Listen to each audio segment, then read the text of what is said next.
Hello there, and welcome to another easy tutorial. Please like and subscribe for more, and if you need a tutorial on something, leave it in the comments. In today's tutorial, I will be showing you how to review a game on Steam. Start by opening up Steam and go to your library.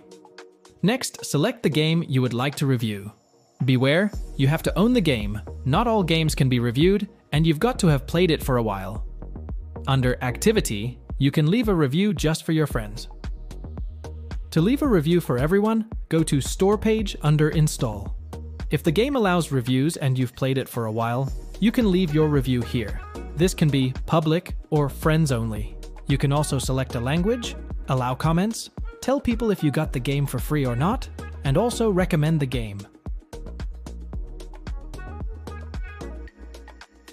After you left a review, you can view your review. Here you can edit or delete it and tweak the settings from earlier. Your review will be checked by Steam to see if it doesn't contain harmful content, and will only be visible for everyone afterwards. Thanks for watching, and let me know which easy tutorial you want next.